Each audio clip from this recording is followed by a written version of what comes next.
Don't want to see the blanket that's keeping my feetsies warm.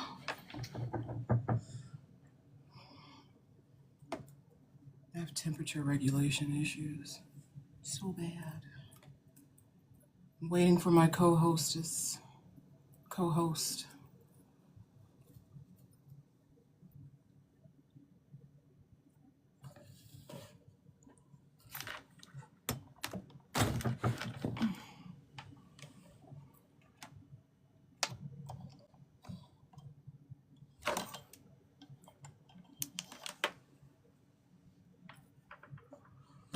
Ladies and gentlemen, welcome to the show. Welcome to the show. God, I'm hot and cold at the same time. If you can relate, put a 1 in the chat. Please. Cold at the bottom and hot at the top. I mean...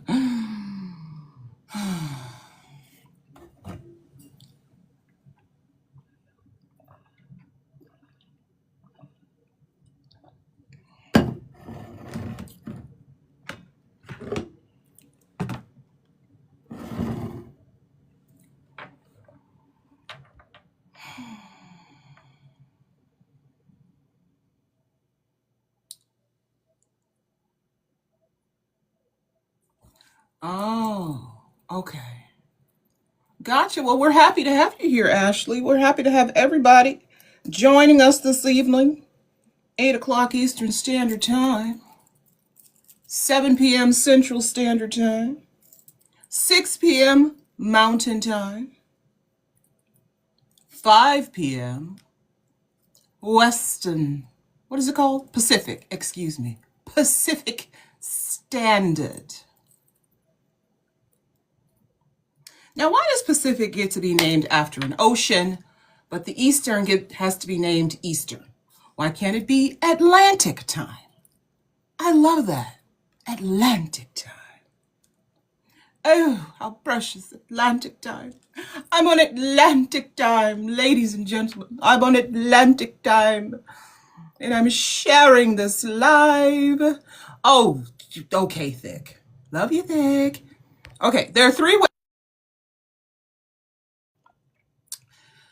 Post it to your story. Number 1.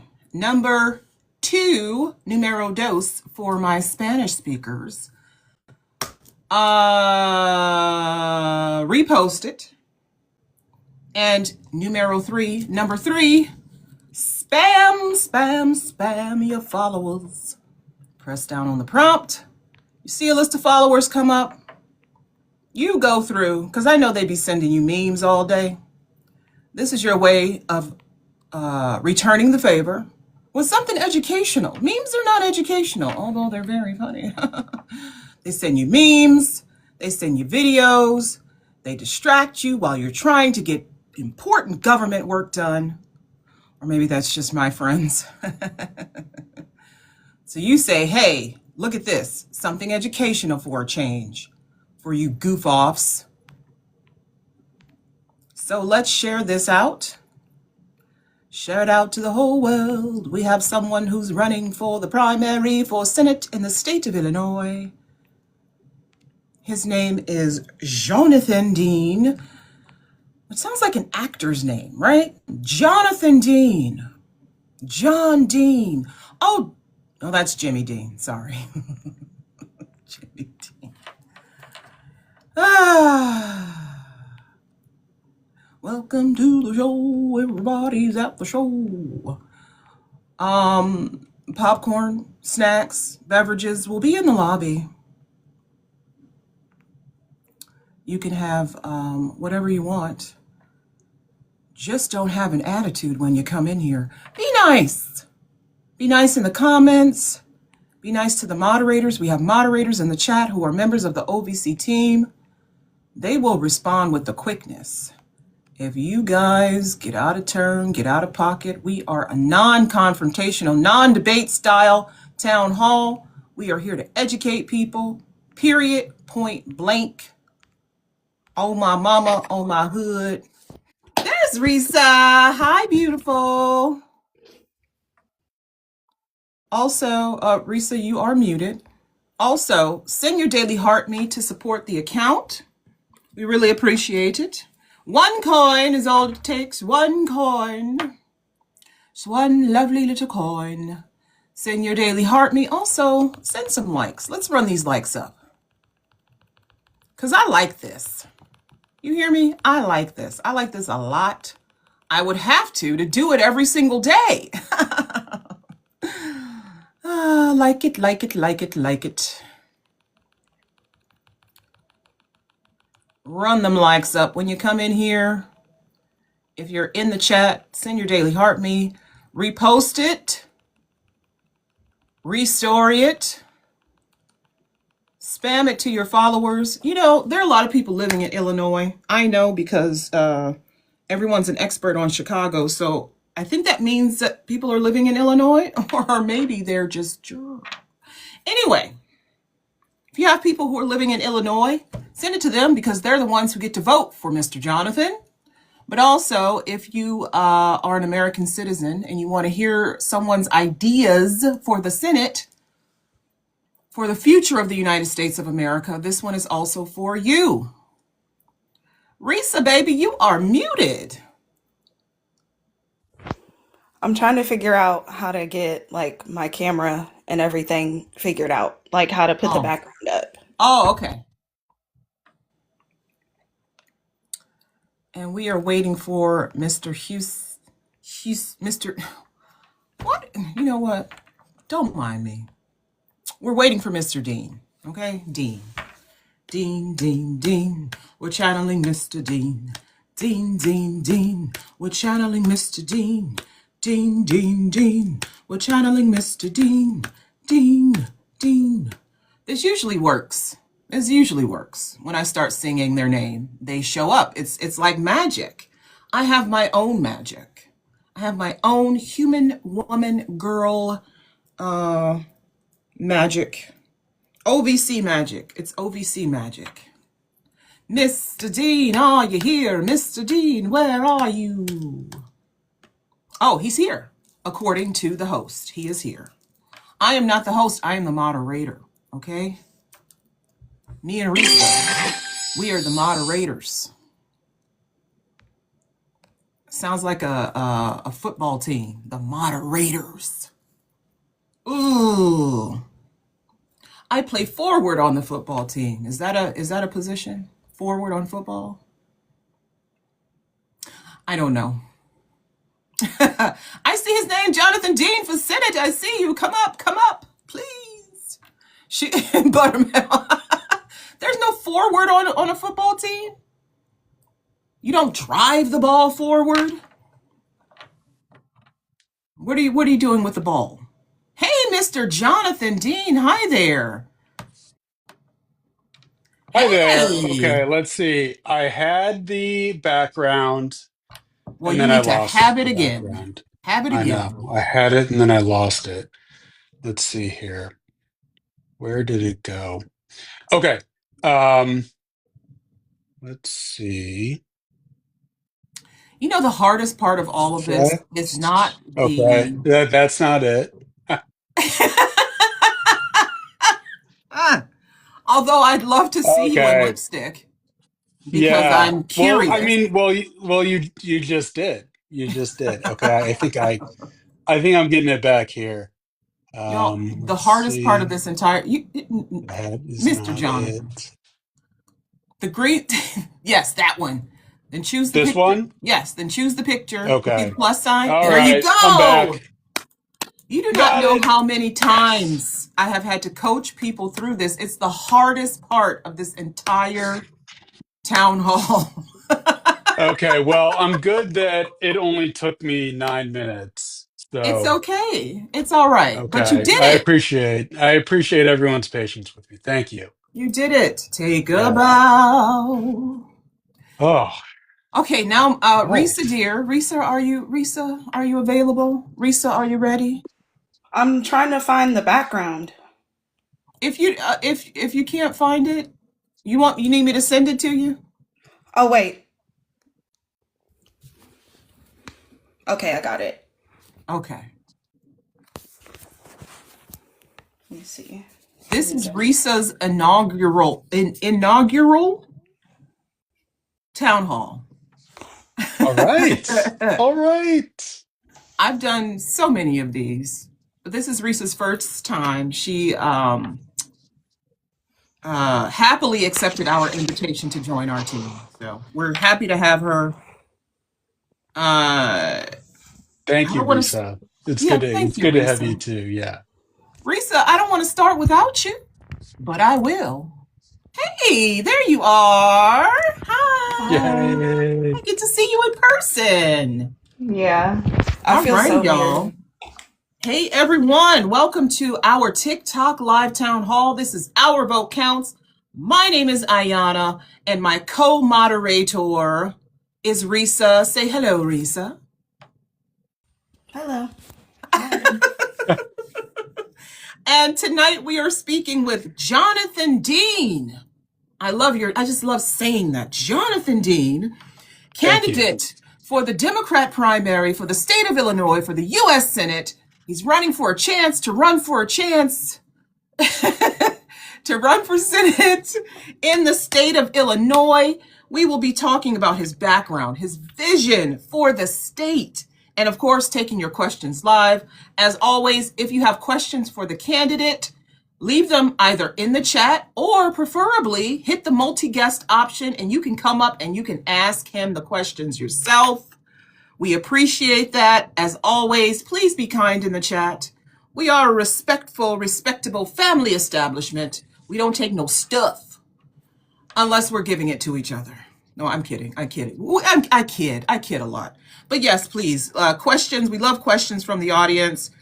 Our Vote Counts, if you've never been here before, or if you just love hearing this, Our Vote Counts is a nonpartisan coalition of citizens from diverse states and backgrounds, united by a shared commitment to empower voters and promote candidates who stand for integrity, inclusion, and accountability in the upcoming elections.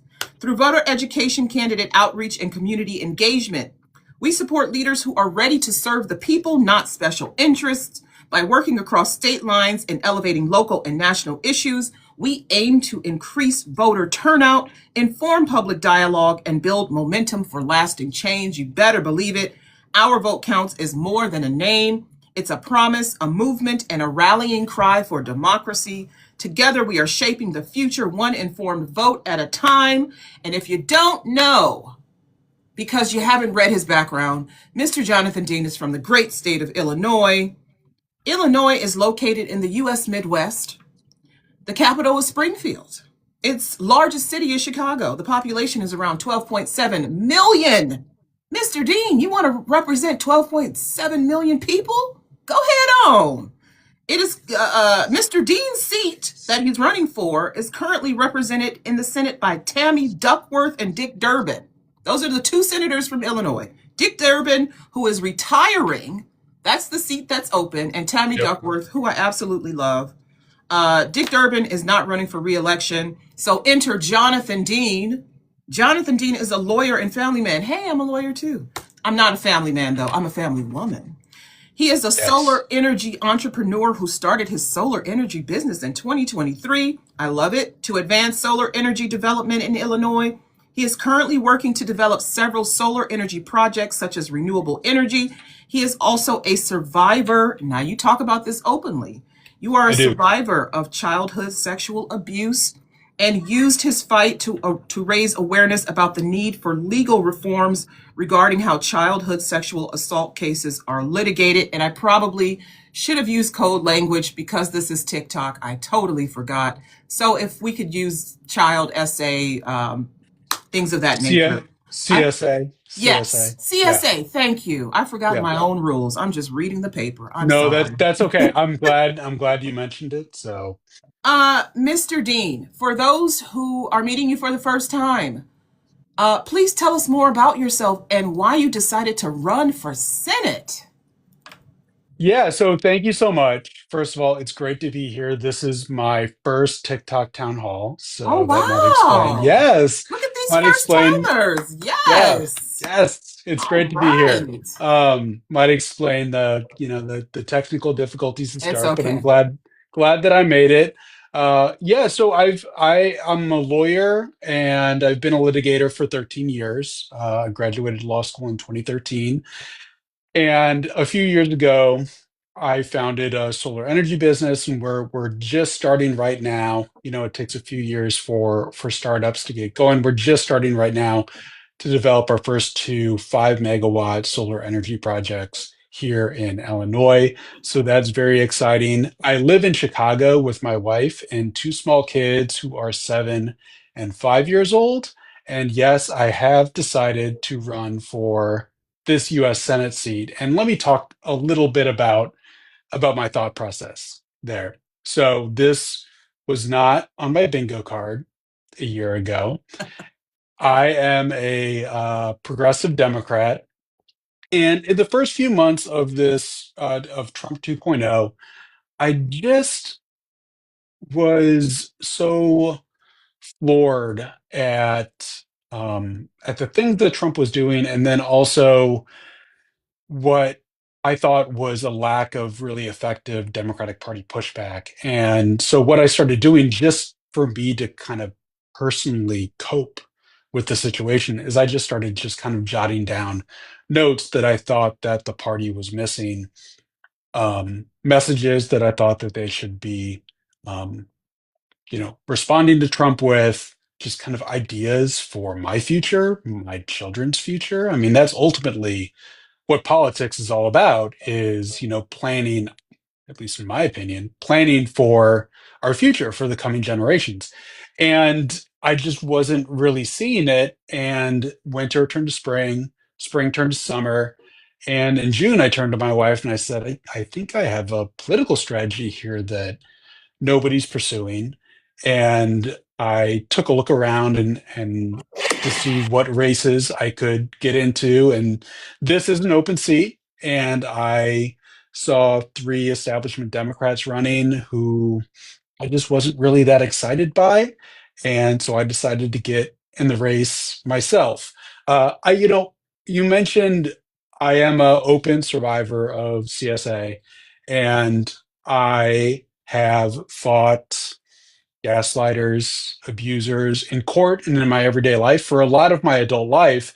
And I didn't do all of that just to live under a government that I very strongly felt was lying and gaslighting its citizens. And I certainly didn't want to raise my children under a government like that. And I talk about this openly for a number of reasons. But I think most relevant to the campaign is I feel like I'm able to really see clearly what is going on with this government and in this country, in terms of, the kind of daily line that we're seeing from the administration, the gaslighting, because I've been through that personally in my everyday life and I've fought against that. And, throughout my recovery as a survivor, people told me, there's going to be a time when the adversity that you've gone through, you'll find a benefit to it. And I was extremely skeptical. But now I think I might have found that. And so I'm deploying it here. I feel like I have some good momentum.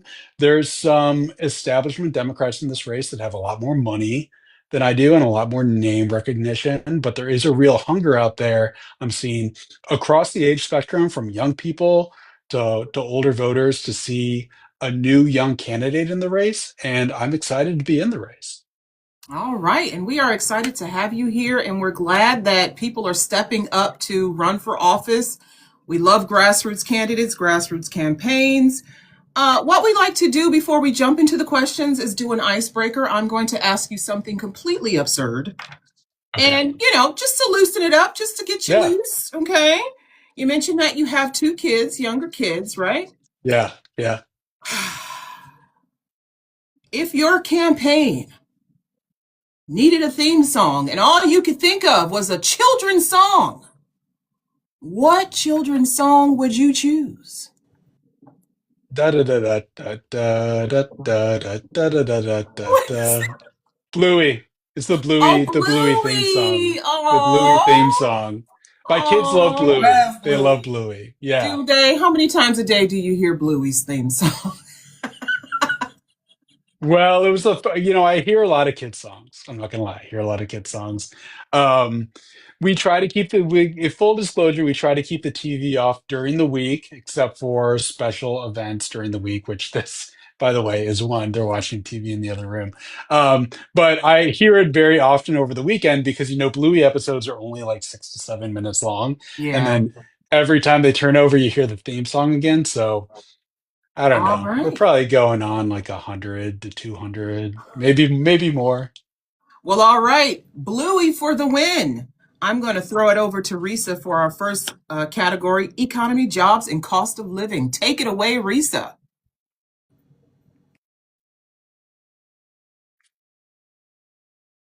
Okay, so the first question is how are many Illinois families are struggling with rising costs.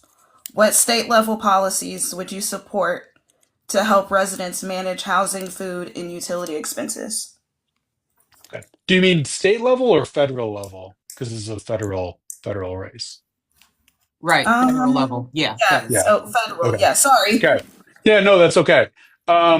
So, affordability, that's like the big thing, the big buzzword this year that everybody is saying. I go a little bit further than talking about affordability. You got to ask, why has our country becomes so unaffordable. And it has to do, for me, that we have an economic structure in this country that prioritizes the top 1 to 2% of income earners, of wealthy people, over the rest Mhm. of the 98% of us. And in terms of looking for solutions to changing that economic structure, to have an economic structure that prioritizes the 98% of us who need prioritizing instead of the, really wealthy rich people and corporations that really don't need prioritizing. There's short-term and long-term fixes. Clearly, people are struggling right now, and so there needs to be some immediate short-term fixes. I think maybe the best short-term fix is to allow people on a temporary basis, maybe a year or two, to pay for basic necessities on a pre-tax basis. Things like childcare, groceries, um, mortgage, the kind of maybe student loan payments, like the basic necessities of life, allowing those payments to come out on a pre-tax basis. That's effectively like an immediate tax cut for people. Mhm. We would do it for folks who are making less than a certain amount per year. Um, and so that's immediate relief, putting more money in people's pockets like immediately. We obviously Mhm. also have a economic structure that we need to deal with like in the long term to Mhm. make it prioritize the 98% of us who need prioritizing. And what I look at is this economic policy that is commonly known as trickle down economics, where in the 1980s tax rates for the wealthiest among us, corporations and individuals, were slashed on the theory that if we give if we give or redistribute more money to rich people, then that money will go into the economy and kind of magically trickle down to the rest of us. And I just recently did a video on this, interviewing people around the city of Chicago, asking people, what wealth from rich people or corporations have trickled down to you? And of course, everyone said the answer was none, or I don't know. And I think that's probably the case. I think that policy has proved to be a failure, and it's really proved to be a boon to the most wealthy among us. And it's left the rest of us with stagnating wages and an unaffordable economy. Okay. So my next question is what role um do you believe like the Senate should play in supporting small businesses, workforce development, and job creation? Great question. So the Senate should play a much more active role. I talk a lot on the campaign trail about that our government is just not functioning the way that it should. The Senate, along with the House, but especially the Senate, was originally designed to do big things for the country. Congress is a co equal branch of government. It can pass laws all by itself with a two-thirds majority in both the House and the Senate. But what's happened, especially over the past 20 to 30 years, is that Congress has essentially ceded power to the president because we have a system where we have elected leaders in the Senate and the House who really probably care more about their careers and about getting reelected and raising money than really about doing big things.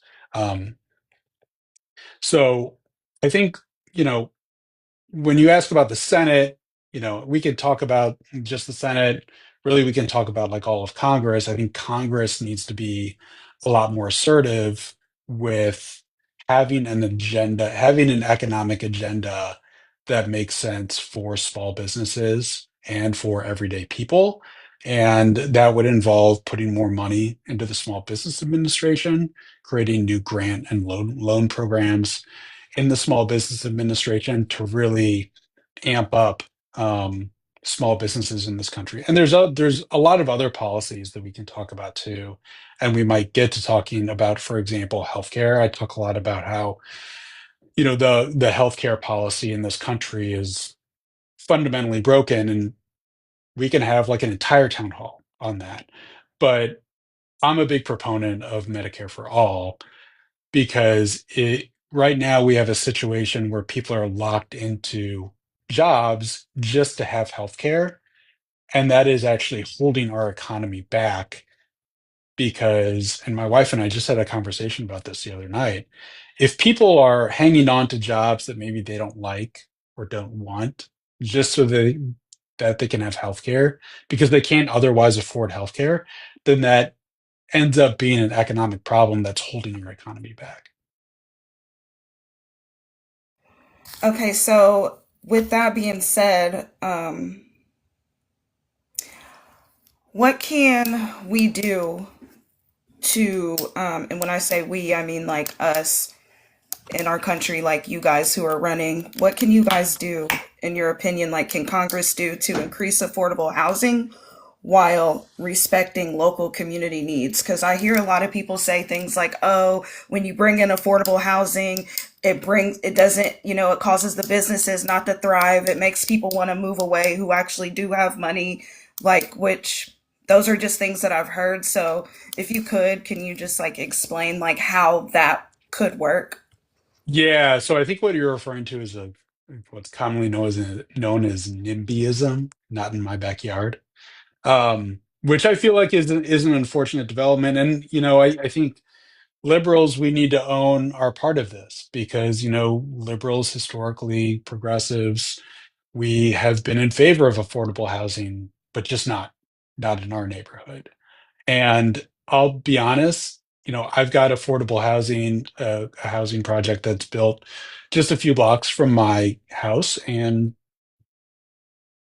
they're great neighbors. They're right by my local Blue Line stop, and they're just great neighbors. And I don't think people should be afraid of having affordable housing built in their neighborhood. I think that there maybe was a time in this country when affordable housing wasn't managed appropriately back decades ago. And maybe affordable housing got a bad rap during that time. But I just will go on record saying somebody who lives in urban Chicago, people should not be concerned about affordable housing being built in their neighborhoods. Businesses should not be concerned about it. Businesses should like it because they're going to have more patrons for their business.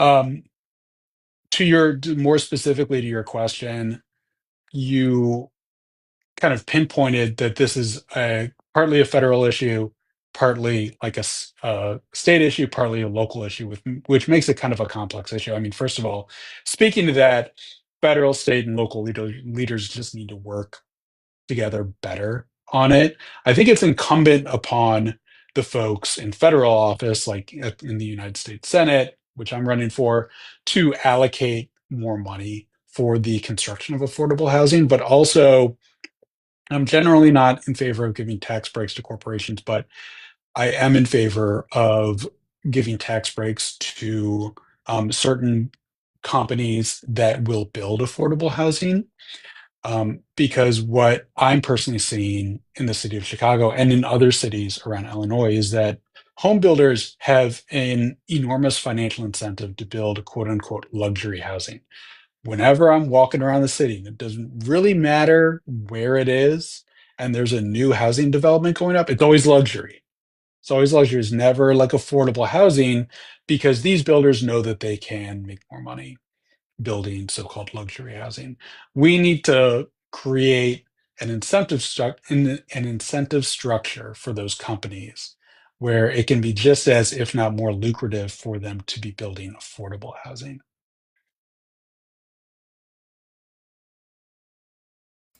And property taxes are a big thing that I've heard people, complaining about. I really think they're growing up all across the country. I'm in the Midwest too, and I know I hear a lot about property taxes rising. So, what reforms do you think that we need? What would you support without harming like local services?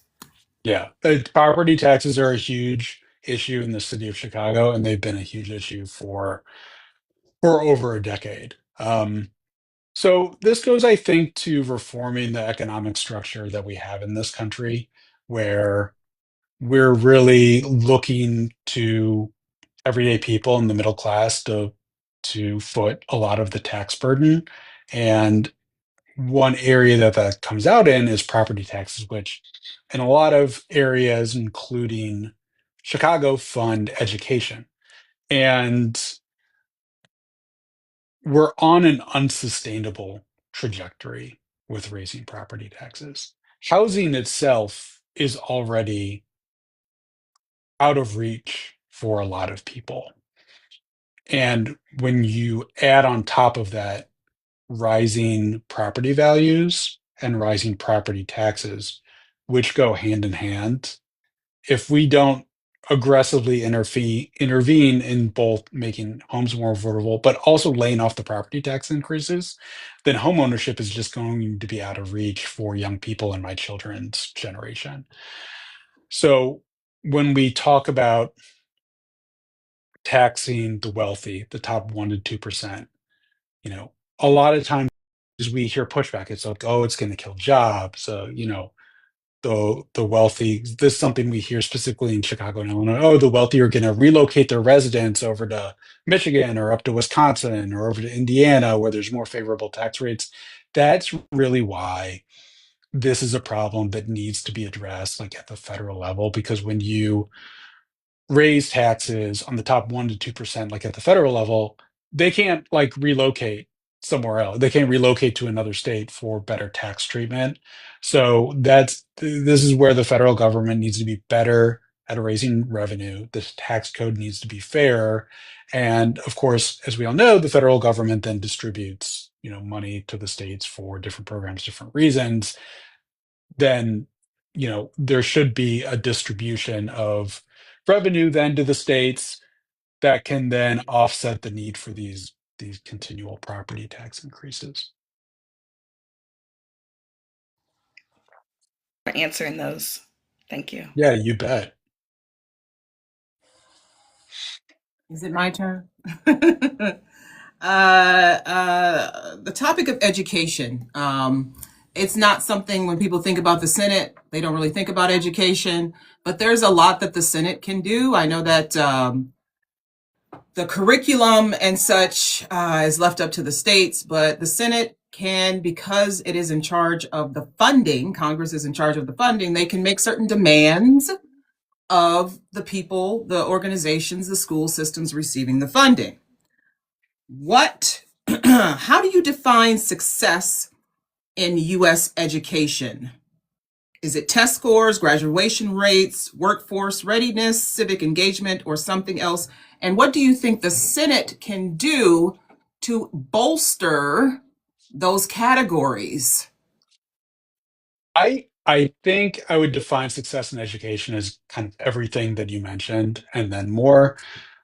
Test scores, a lot of people talk about test scores that we're too reliant on test scores. And I tend to agree with that. It probably depends on how different localities are, how much they are reliant on test scores. I know for Chicago personally, I've got one child who is in second grade, one who's in pre-K, And the child who's in second grade is just starting to kind of get into the standardized testing area, but still like second grade is kind of like the first grade that is not totally play based.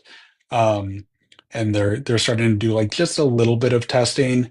I mean, I think we need more of like smaller class sizes, individual attention towards students. For example, my daughter, she when and this was the case for me too when I was young, she kind of freezes up when she takes tests. She feels like a lot of pressure. That's just kind of in my genes. I unfortunately passed it down to her. So testing is not really for her, testing is not a reliable way to judge her capabilities. So if we're strictly like relying on scores, especially for young kids, that data is going to be skewed. So I think it's a combination of all the things that you mentioned, but also making sure that students get individual attention. Because I know that when my daughter gets individual attention, her teacher can then see that she is actually grasping the concepts, but she just needed that individual attention. And in order to give individual attention to students, we need to be allocating more funds to education. Period. So I think the Senate, I mean, there are a whole bunch of things at the federal level that should be done. Um, we've seen this administration attack and dismantle the Department of Education, which is going in the completely wrong direction that we need to go. We need to increase funding to the Department of Education. And, you know, in this country, we fund our Defense Department like to the hilt.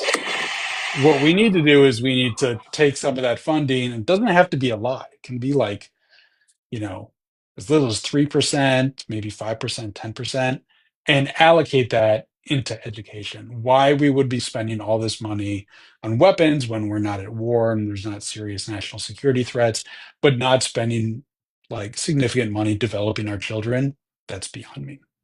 So Dick Durbin has been in the Senate since 1997, I think. Yes. What do you think you'll be doing differently when it comes to funding U.S. education than what he's done? I mean, that's a long time to be in the Senate, and the results are what they are. What do you see yourself doing differently from Dick Durbin? We need to be a lot the people in charge of education in the Senate, like on the education committee, the committee that deals with the Department of Education, need to be a lot more in tune with the evolving scientific literature regarding education and fund education consistent with that scientific literature. Like one example is that in my daughter's school, you know, they don't get homework until the fifth grade because the scientific literature says that homework before the fifth grade does not change student outcomes at all. So the Senate needs to be a lot more strategic in engaging with the literature and funding based on what the literature says is going to is going to help student outcomes. It's been my impression, like over the last few decades, that it's just kind of been, and this again goes to kind of a government functioning effectively argument that I talk a lot about on the campaign trail, just kind of like, okay, like we're just going to keep kind of doing the same thing that we're doing and allocate this money and let like the the executive, you know, the Department of Education, like figure it out. And I think that, you know, there's a lot more brains in the Senate than there is like at the Department of Education. There can be a lot more of relying on the scientific literature so that those so that the co-equal branches of government can work together for students to find better outcomes. Okay. Uh, Currently, we're in the midst of a student loan crisis. We saw what President Biden was attempting to do through executive orders, and those things were ruled unconstitutional. But we also have the PSLF, which has helped a lot of people. But there were forgiveness programs that also helped a lot of people that have been now paused or eliminated under Donald Trump. Student loan forgiveness itself is very controversial, which is interesting because bankruptcy isn't, right? You can get Right. your other debts forgiven, but for some reason, when it comes to educational loan debt, people are very angry. They're bitter. They're mad. They don't want this person to have their loans forgiven, or this person. And the federal government has policies. Do you think they should be reformed? What principles should guide federal policy on student loan forgiveness? So first of all, I love this question, and I could talk about it again all night. Something that gets zero attention when it comes to student loans, student loan forgiveness, is that for a long time, starting under the Bush administration, there were private student loan debt servicers. And what has been found through a number of different class action lawsuits is that those private student loan debt servicers engage in a lot of fraud and pretty shoddy business practices in ripping students off. We have seen students who have been paying consistently and just seen their balance go up. We've seen students, and I actually had this happen to myself in paying off my student loans, where loans are consolidated without the student's permission. I had that personally happen to me, where I had about 20 different loans ranging between, 500 bucks and, like $30,000. And I could not just pay off the $500 loan. They just would not let me, but the loans were not consolidated. And so I think that the Senate committee that deals with education needs to go back into all of that activity from those private servicers and have a kind of like truth and reconciliation kind of um, committee process where they atone for the frankly negligent or nefarious conduct of those servicers. Um, that's something that I just wanted to mention that gets zero attention. In terms of principles that should guide student debt relief, your original question, certainly students who have been ripped off by for profit colleges deserve and need relief.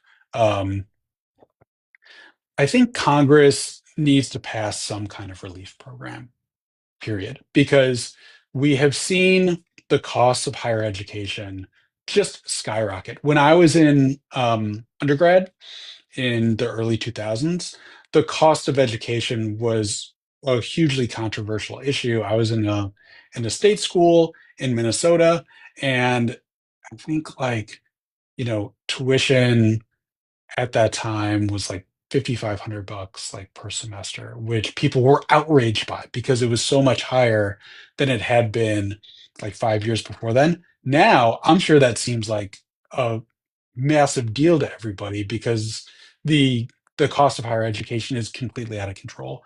So I think Congress needs to pass like a student debt relief package, because we can't be expecting people to start their lives and their career with such massive debt. Congress also and the Senate also need to look very closely at how colleges and universities are setting their tuition and spending their money. There's been numerous news articles about different administrators at colleges making exorbitant salaries. I mean, we're talking like $500,000 a year, upwards of $1 million a year, even more than that in some cases. And it's like, if we're talking about private colleges, like maybe okay, like we'll give you a little leeway, but public universities, like that's basically public service. There's just no way really that anybody working in a university setting should be making those kind of salaries. Okay. There were some questions in the chat. See if we can get to those. Let's see. What about the identity theft crisis that has been found in reference to ghost student loans. Have you heard of that?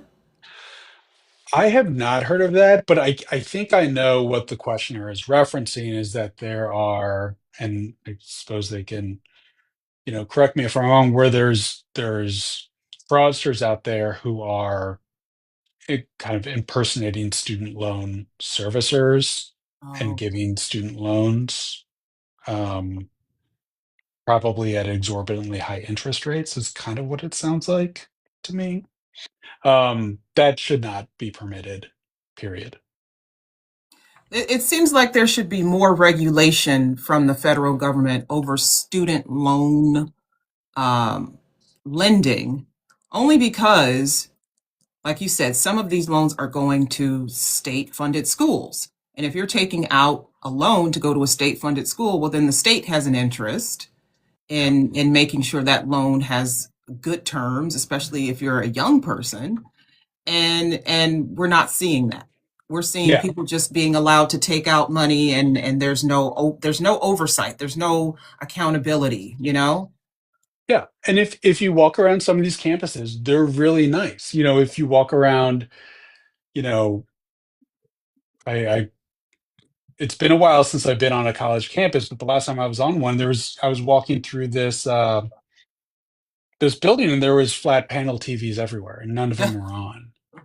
And I found myself asking, like, did they really need to spend all this money on all these flat panel TVs that, they're not using, and like I can't see like a legitimate use for them. So yeah, it strikes me as a system where there's just tons of money sloshing around, where students can get as much money as they want. Colleges know that, so they pay their talent a lot of money. They charge a lot of money for tuition. There's just tons of money sloshing around, and then students get out of college and they've got 100, $200,000 of student debt, and they're making, I don't know, 40, $50,000 a year in their first job. If they're lucky, that's just, we've seen this in so many areas of the economy. We talk about like how the increase in home prices is unsustainable. That's unsustainable. This kind of increase in prices for higher education is just not sustainable. Okay. I'm going to move on to some rapid fire questions. These Yes. are yes or no. Quick answer. Are you for abolishing the filibuster? Yes. Yes. Yeah. A Okay. 100%. What about federal paid family leave? Yes. Okay. Well, tuition free college. I'm not sure. I know that's not an answer. Not I'm an just not option, sure. Mr. Yeah. Green. Yeah. So I will say yes for community colleges. Okay. Immigration reform. Yes. Would you vote against your party if Illinois voters demanded it? Yes. There's too much block voting going on. And I'm sorry, this is rapid fire. I want to respect, You're about to go off. I have a lot to say about a lot of things, and that's one of them, but maybe later. Okay. I guess we can move on to healthcare. Go ahead, Risa.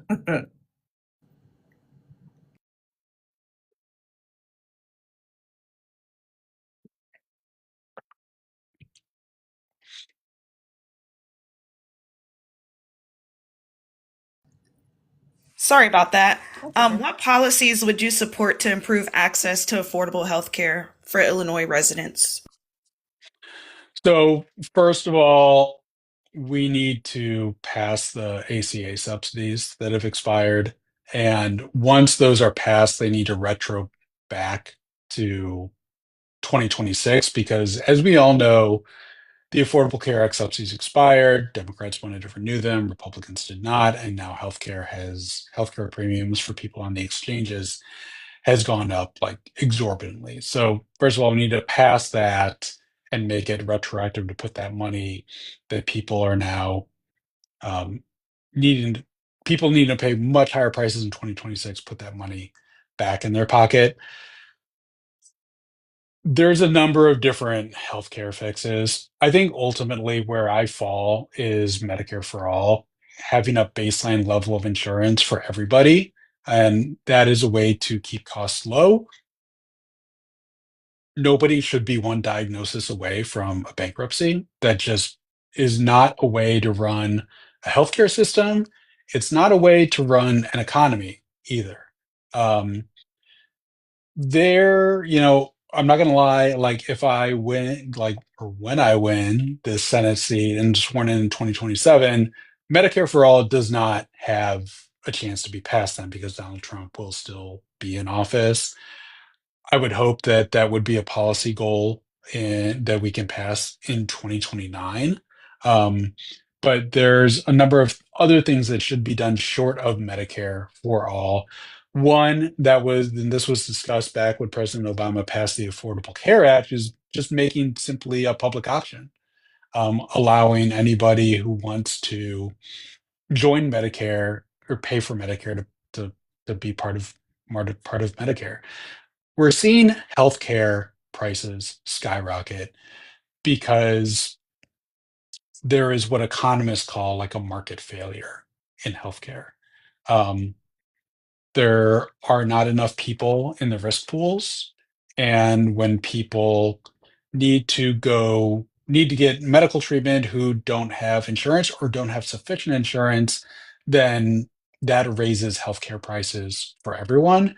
Also, just having a healthcare market that's run by private health insurers just does not make sense from an economics perspective. And I've talked with healthcare economists about this who said that they're for universal government healthcare because the incentives of having a private insurance industry are just so skewed. They make more money when they deny care, and that doesn't make any sense. Thank you. Mental health access remains a challenge. What role should the state play in expanding services and reducing wait? I am a huge fan of a community mental health system. I think that's something that's sorely needed in this country for a variety of different reasons. I think that it is a crime reduction strategy. I think that it is an overall wellness strategy. Um, because of the way mental health has historically been treated in this country, it is a benefit that really goes to the middle and up. It's treatment that's really effectively only available for middle and upper class folks who can afford to pay for mental health services, and mental health services should be available for everyone. And so I would be in favor of having a um, community mental health program where we have community mental health clinics and anybody can walk in and seek treatment. Good. Thank you. Yep. All righty, on to immigration. Excuse me while I try not to choke. What should the Senate do as far as immigration reform is concerned? We've been operating on the INA since I don't even know, but what Forever. forever, right? What legal pathways do you think should be available for people who want to become citizens of the U.S.? Say for the people who are already here that the president is trying to deport. Do you think there should be legal pathways, and what do those look like? Yeah, I think there should be legal pathways. If someone's here, they're working, they're paying their taxes, they're contributing to their society. And, for a lot of those people, they've been here for 5, 10, maybe even longer, maybe even more years than that. And so, yeah, I think that there should be a legal pathway for those citizens. To me, this is a moral issue. We've been trying to fix our broken immigration system for decades. I'm sure everyone has now seen the clip of Ronald Reagan and George H.W. Bush debating this issue back in 1980 and being asked questions about should undocumented immigrants be able to attend public school? And George H.W. Bush saying that he understands that there might be citizens who are upset about that, but he does not want there to be residents in the United States who are kind of on a second class track than everybody else. And so that was an issue 46 years ago. And this again goes to our government like functioning to actually solve problems. In more recent times, there's been pushes to pass comprehensive immigration reform in 2005, 2013, summer of 2024 that have all failed. And so when Democrats retake power, we need to prioritize a comprehensive immigration reform that includes a pathway to citizenship for the people already here, but also has a strong border, and an orderly immigration process so that we don't wind up in a situation where we have the, frankly, chaos that we have right now. What do you see as the Senate's role in reining in that chaos that we're seeing? Yeah. So I think that, that there's a number of different answers to this question. Yeah. I'm in favor of abolishing ICE. I just, if a president can come in and activate ICE into what I view to be, and I live in a Chicago neighborhood that has and will continue to be impacted by ICE. They're scheduled, I think, to come back in March. If any president can come in and activate ICE into like a paramilitary force with a budget larger than the Israeli military and a budget larger than the FBI, then that's a problematic agency that we don't need. We didn't have ICE before 2003, and we were fine without it. ICE really was created as a response to the September 11th attacks. And so I think we can do just fine without that agency, especially when we pass comprehensive immigration reform. Until we get to that point, we need to be talking about ICE activity in a lot clearer terms than we have. And I haven't heard any office holders make this argument, and I'm disappointed in that.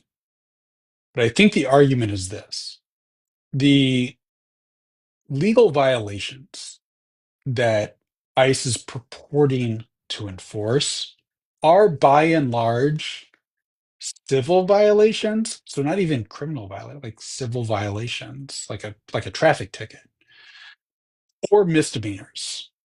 Every once in a while they say they're pursuing somebody for a felony, getting deported and then re-entering the country. I believe that's a felony. Most of these crimes are either misdemeanors or not even crimes at all. And so, why is ICE patrolling our family neighborhoods with assault weapons and convoys and with masks on? Well, That's, if I may interrupt you, yeah, the policy of the Department of Homeland Security is that anyone who is removable is a fugitive. So ICE and the CBP are essentially acting as fugitive hunters, right? Like bounty hunters. You remember that TV show Bounty Hunter with yeah, the blonde haired guy? yeah, So that might explain the reason for why they're, the tactical gear and everything else. When it was INS, it was just some dudes in jackets that said INS who showed up to an employer or to your house with their papers and was like, hey, come on, come with yeah. us. But in my mind, the constitutional and the legal question is that proportionate law enforcement? Because law enforcement can only use force that's proportionate to the Right, threat. right. And is it really proportionate force No. if they're really like enforcing what are nonviolent crimes? You cannot be enforcing you cannot be claiming to enforce nonviolent crimes with violence. That's correct. That's not constitutional law enforcement. And I have not seen, to my knowledge, anybody making that argument either on the floor of Congress or, more importantly, in the courts, and I wish that they would. All right. I love that response. Now we're going to send it over to Risa for environment and infrastructure. Go ahead.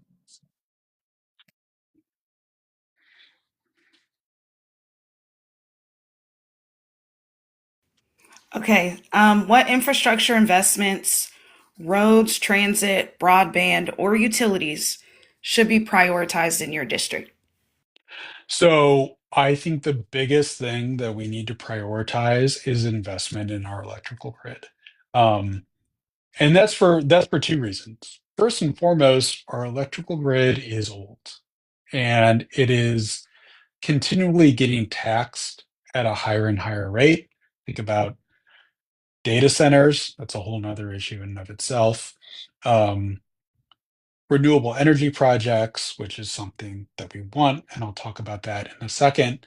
But just, you know, population growth versus having like an old electrical infrastructure. If we don't invest in our electrical grid, sooner or later, it won't be this year, it won't be next year, it might be 5 years, it might be 10 years. We're going to start experiencing grid outages. Also, we need to invest in electrical grid upgrades for renewable energy projects. So the way that renewable energy projects work, think of a solar or wind project predominantly built on agricultural land that is in proximity to an electrical substation. Those electrical substations were not built, they're, you know, 10, 20, 30 years old. They weren't built with the idea of connecting like a 5 megawatt solar installation to them. But that's what we're doing in the renewable energy transition. And a lot of those substations just cannot handle that influx of capacity. And I know that in Illinois, because I work in solar energy, that there are substations that have a long queue of renewable energy projects waiting for interconnection because the substation needs to be upgraded. And then there are even substations that don't have a queue of renewable energy projects because they're just not slated to be upgraded anytime soon. So I think investing in our electrical grid is priority number one. And how should Illinois address environmental concerns while supporting economic growth? Wow, that is a great question. I generally think that renewable energy is just the way to go. Um, it's clean, it's a growing industry, it provides jobs for farmers and rural communities in particular. It is a boon because farmers can either sell or lease their land at prices that are higher than they would be for agricultural use.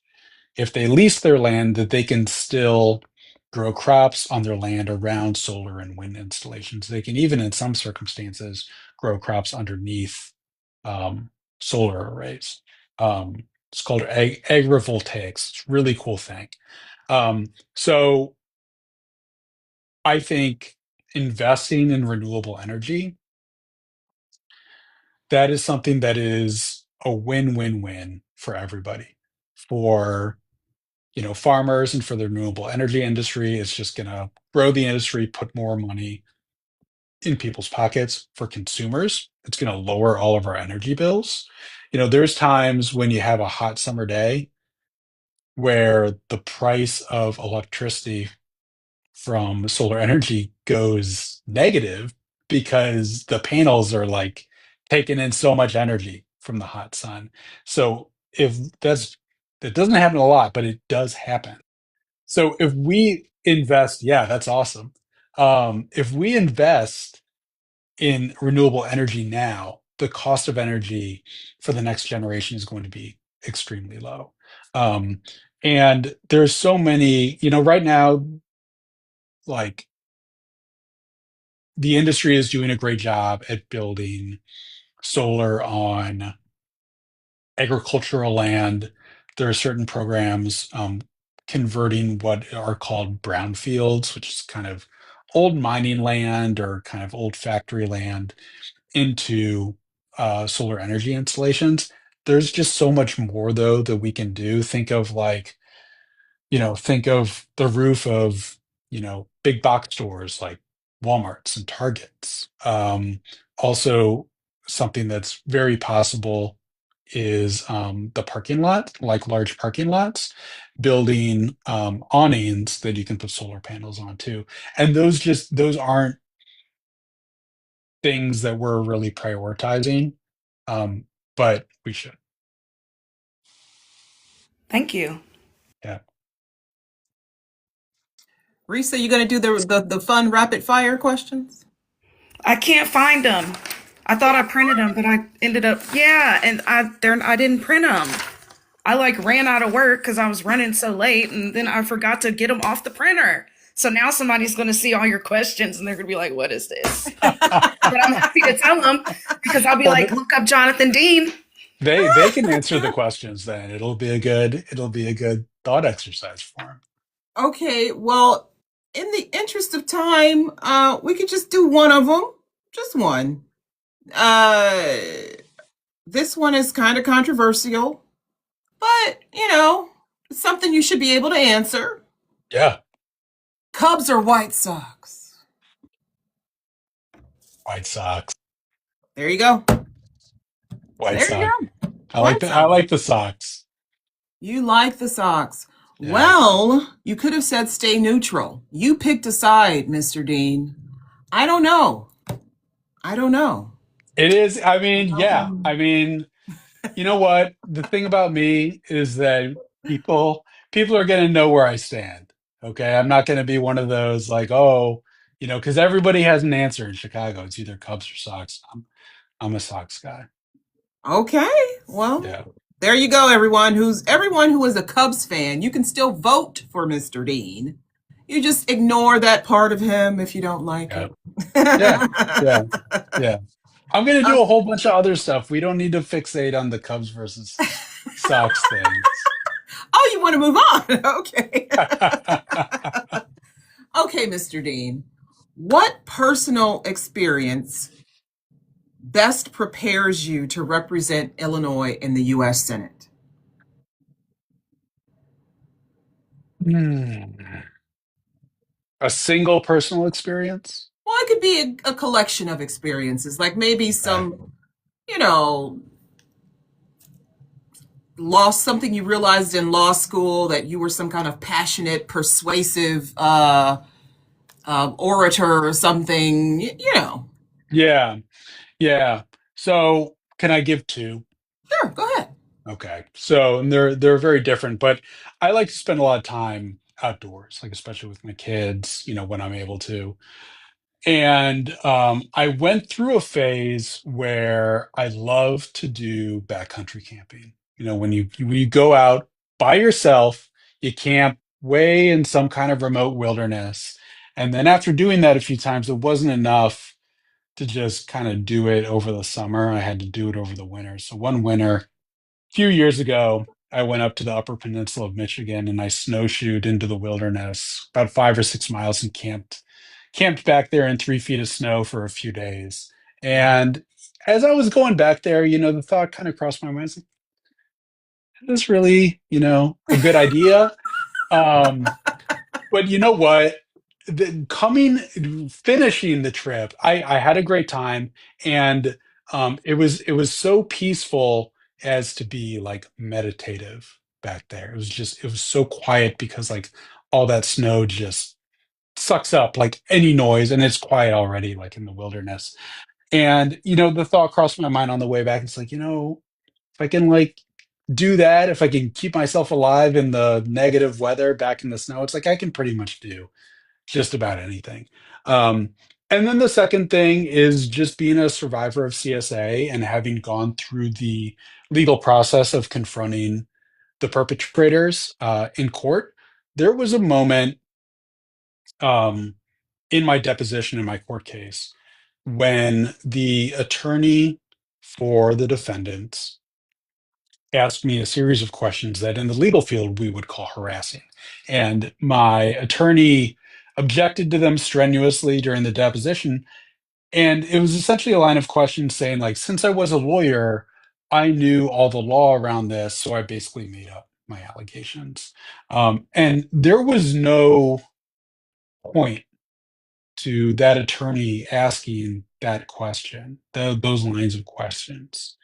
Um, it the answers had no way of benefiting his client's case.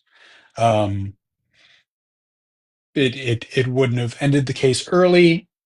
The answers to the questions would have been inadmissible at trial.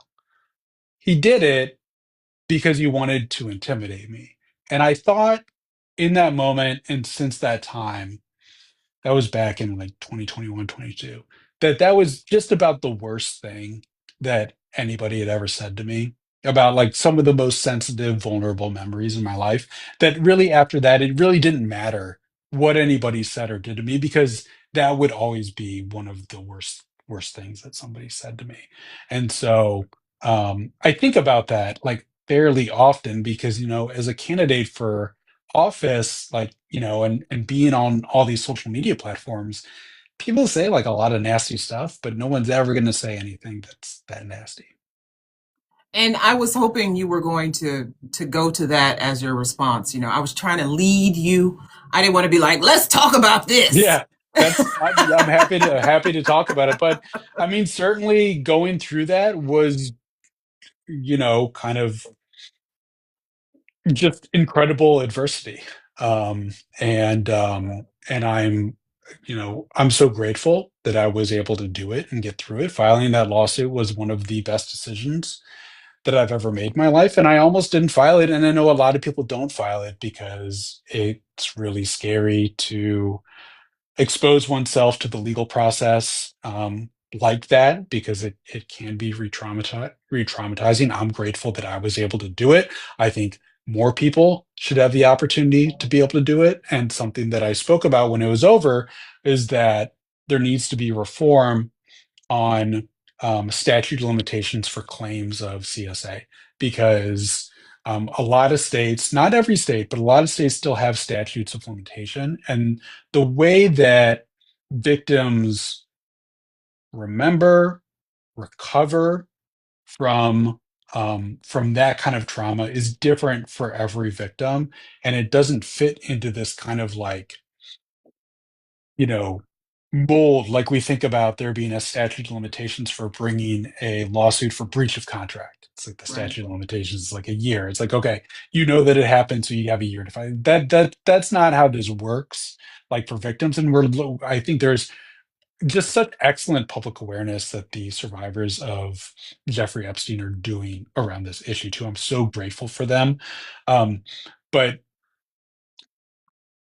for a lot of survivors, they are time barred from bringing lawsuits against the perpetrators. And that's wrong for so many reasons, not the least of which it denies the survivor justice. It denies them an opportunity to confront the perpetrators. It denies them an opportunity for recovery because for survivors of trauma, particularly survivors of CSA or any SA related crime, the most powerful form of recovery is public acknowledgement, a public process, public acknowledgement of what happened to them. And a great form for that is litigation if they are willing and able to do it. But also, there's a policy of having statutes of limitations for S crimes also protects perpetrators, which I think we can all agree makes no sense. I totally agree with you. As a CSA survivor myself, who will never get justice, it seems it seems an injustice to put a time limit on when somebody can finally, like you said, admit that it happened and then want to voice that. Even as an adult, there's a lot of shame surrounding that. So to put a time limit Yes. on that is an injustice. Yes. And It's wrong. as I mentioned before, Dick Durbin has been in the Senate since 1997. You want to fill that seat. What do you expect to do differently in the Senate than Dick Durbin, but that will also still keep you accountable to the people of Illinois? Once you get into the Senate, you're in the party, you're voting along party lines, but you want to represent the people of your state. How do you expect to keep yourself accountable to them while also serving your party in the Senate? I think the most important thing and the biggest difference between me and Dick Durbin, but the most important pledge that I've taken in this campaign is I've taken a two-term pledge that I'm only going to serve 2 terms in the Senate.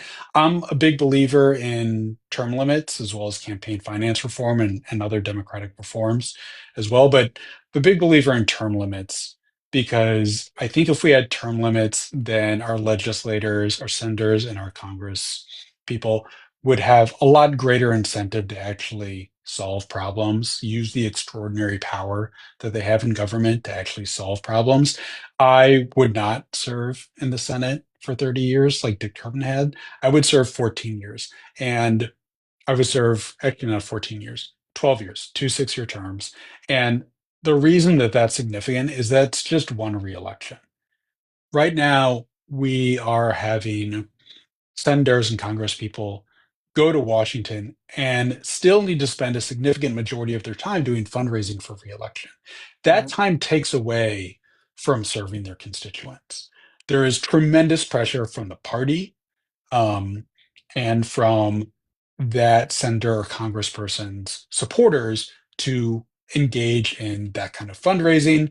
And that kind of activity separates our representatives from the people that they're serving. And so that is the biggest difference. I would not need to spend all of this time fundraising if I'm only going to have one election. Do you think that 2 terms is sufficient enough time to accomplish what you want to accomplish? That's 12 years, and that is 3 presidential administrations, basically. So yeah, you know, when we when when we think about Congress and the president of the federal government like getting something done, we think in really like 18-month cycles because there is an election every 2 years, either the main election where we elect the entire House, third of the Senate, and the president, or the midterm elections where we also elect the entire House and like another third of the Senate. And so the time frame to get things done is 18 months between early January when a new Congress is sworn in and 18 months later, sometime over the summer before the next election like gets too close. And so, you know, I would essentially have my math skills off the top of my head are not the greatest, but I would have for each 6-year term, I would have 3 18-month periods to accomplish something. And that really is a significant amount of time, in my opinion. And I do think that if you can't get it done in that amount of time, then maybe you shouldn't be a senator. Pack it up. Yeah. Yeah. All right, I like that response. Over to you, Risa, for public safety and community well-being. Take it away. Okay. So how do you define public safety and what balance should be stuck between um, enforcement, prevention, and rehabilitation? Mm. I define public safety as people in neighborhoods feeling safe. If people in neighborhoods don't feel safe, then we don't have a degree of public safety. Um, Second part of your question, balance between enforcement, prevention, and rehabilitation. So, I think we can all agree that violent crimes need to be enforced. And I think we can also agree that people who commit nonviolent crimes should not be stuck going in and out of the system. We have in my opinion, needlessly punitive justice system where, and the literature backs this up, where especially when people are young and they get ensnared in it, the literature shows that it's a pipeline and they keep getting stuck in it and keep reoffending, and it reinforces a shame cycle for these people. At the same time, if folks are violent offenders, then those folks are a danger to public safety and do need to be punished. And so I think that a significant driver of de-escalating, a significant way to de-escalate that pipeline is by allowing judges to have greater discretion with sentencing. In a lot of states, and also this is the case for federal crimes, judges have their hands tied behind their back with sentencing guidelines that are passed by Congress or state legislators. And we should allow judges to do their job in determining what sentence is appropriate for the offender who's in front of them. It may be that we have offenders on drug crimes in certain states. Maybe they've offended 3 or 4 times. Maybe they're addicted. Sending them to jail for 7 or 10 years doesn't make any sense for that person. Sending them to treatment makes a lot more sense. So one aspect I think is rolling back those sentencing guidelines or just giving judges more discretion. Another thing that makes sense is, and this dovetails with community mental health, is having alternative sources of rehabilitation. It might be, it might be mental health treatment. Um, it might be addiction. It might be addiction treatment. Um, it might be, mandatory 12 step. More options for um, for people who need it, because this isn't just like we're going to set somebody free or we're going to put them on probation or we're going to send them to prison. Human needs are a lot more diverse than that. And my next question is, are there changes you would support to Illinois' criminal justice system to improve fairness and community trust? So as to be fair, as a US senator, I wouldn't really have any say on the state level justice system. I think I would support rolling back sentencing recommendations. And I also would support giving additional resources to both the courts and prosecutors' offices. So often when we see public safety issues come up um, from repeat violent offenders, those folks sometimes can slip through the system because prosecutors' offices just aren't adequately funded. Um, and so I would provide like additional funding, and I would also want that additional funding to go towards not just like hiring like additional prosecutors, but hiring like social workers to help both victims and offenders. Because again, this shouldn't just be about like, are you going to go to jail? Are you going to plea? Or are you going to not? This should be about true, real rehabilitation. Thank you. All right. Jonathan, we have reached the end of our time together.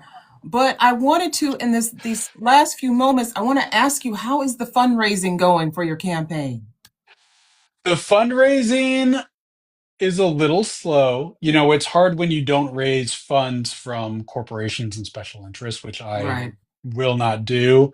And there's already a few corporate candidates in the race. So even if I did want to do that, I think it would be a little bit of a challenge to do. What I would like to tell folks is, there's a lot of candidates out, especially this election cycle, and you can find them, a lot of them on social media, especially on Threads, but also like on TikTok and other platforms too, that are refusing to take corporate and special interest money.